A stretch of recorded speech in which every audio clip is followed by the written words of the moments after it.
Hi guys, welcome to this video. I know that there is this very prevalent and widespread notion that all women who think for themselves has to be a feminist. I used to be a feminist and now I'm not, as the name of this video suggests. So in this video, I'm going to share how I transitioned from being a feminist to not being a feminist.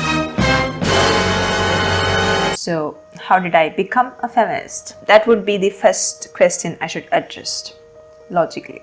So, my life has never been a smooth one. I grew up in an environment of a lot of violence, abuse, which is physical, emotional, and sexual.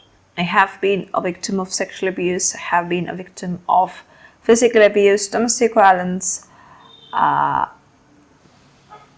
basically everything that the feminist movement is supposed to stand for. From a very young age, I thought that feminism was the thing that protected me, and feminism was the way that I could protect others, because feminism talked about these issues. At a time when people won't even talk about feminism was a prominent part of me as a teen, a youth, which I still am. What does feminism really tell women and men? Feminism tells that, do you have all these issues? Are you sexually assaulted? Are you physically abused? Are you emotionally abused? Are men trying to have control over your life? Then you have to do all of these things. You have to say all of these things. So, does all of those things that you say all to help you in any way? No, it don't. You just have to huddle together and raise your voice. It's not going to help you, but it's going to help the feminist cause. And probably the effects of the feminist cause will trickle down to you. As I said before, I actually was a very staunch feminist. I also happened to be a commie.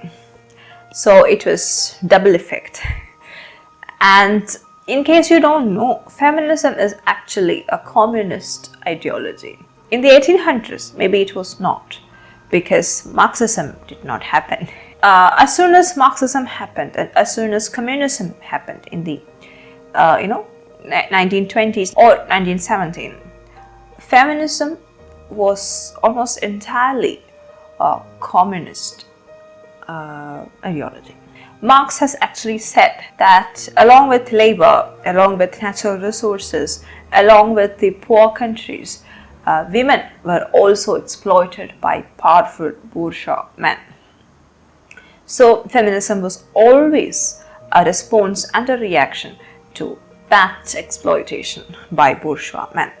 And of course, I omitted all these things that they said. That just men are responsible for all the sexual harm that women face, and women almost never physically, sexually or emotionally assault other women or men or children. This is all the man's fault. My rethinking started along with my healing. As I said, and I don't want to go into a lot of details about it, but there was a lot of issues that I had to face, which has degraded my mental, physical and psychological well-being and health. So I had to heal from all of that. First came physical, then came emotional and sexual. So along those lines, while I was healing, had to face a lot of realities about life that feminism made sure I was not aware of. One of the major ones is the differences between a man and a woman's body. It might sound like a no-brainer, but we are told that we have to aim for equity, not equality. Not the equality of opportunities, but the equality of outcomes. And that somehow implies that women and men are capable, are equal on every level, which it's not, apparently. And then, of course, I came to realize that it's not all men who does all the bad things. A lot of women are really bad people. A lot of women have caused incredible pain and agony to men. But they can't even come out and talk about that pain because of feminism. And my healing forced me to interact with those men and have empathy towards them, to understand them and to know that they are just like me. They have the same trauma, same insecurities, same attachment issues as me. We are not really different in that sense. So I come to realize that almost everything I believed about this dichotomy of men and women, almost entire everything is actually false. Well, the enlightenment about abortion and about transgenderism and LGBTQ and gender studies came very late in my life. So I think I will dedicate separate videos for that. We have to really respect the chronology of the events. A very crucial thing that happened to me in my life is that the same women who has abused me and who has scared me, intimidated me in my life, actually are feminists. They all became feminists at one point, and they all started to talk about feminism because they had some issues in their life. So feminism is always a selfish pursuit. If you have a problem in your life, you are a feminist. But as soon as your problem starts to go away, no more rights for women. Meaning no more rights for the fellow women. Just me. Everything is just for me. So I come to realize that feminism has no purpose. It has not helped me in healing because it enhanced the idea in me that men are bad. That I have to hate men, I have to fear men, I have to stay away from men. Especially when men had caused me all this trouble and I have trauma specifically against men. Trauma meaning triggers. Men specifically trigger me. And feminism is telling me that that is normal, that is rational, because men are to be feared. So as I came out of my trauma and came to see that men are not to be feared, the purpose that feminism had in my head no longer made no sense. Subsequently, I realized that this ideology was affecting my mental health, my reasoning abilities. It was causing a lot of hatred in me. And now comes the best part.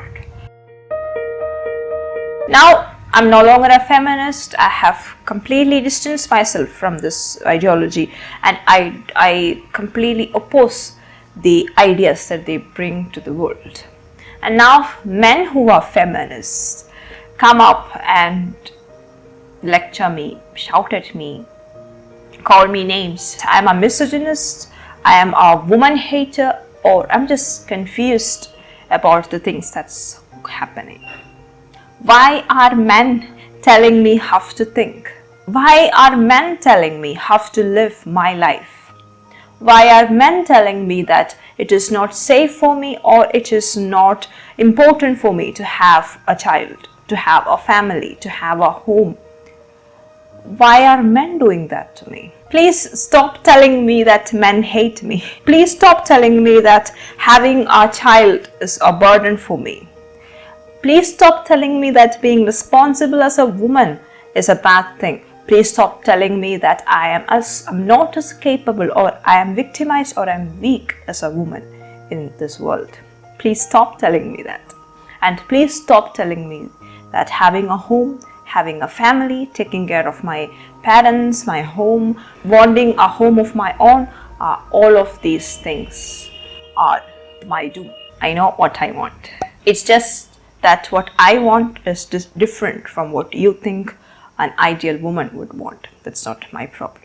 And I hope you like this video. Tell me in the comment section what you think about it. My battery is about to die.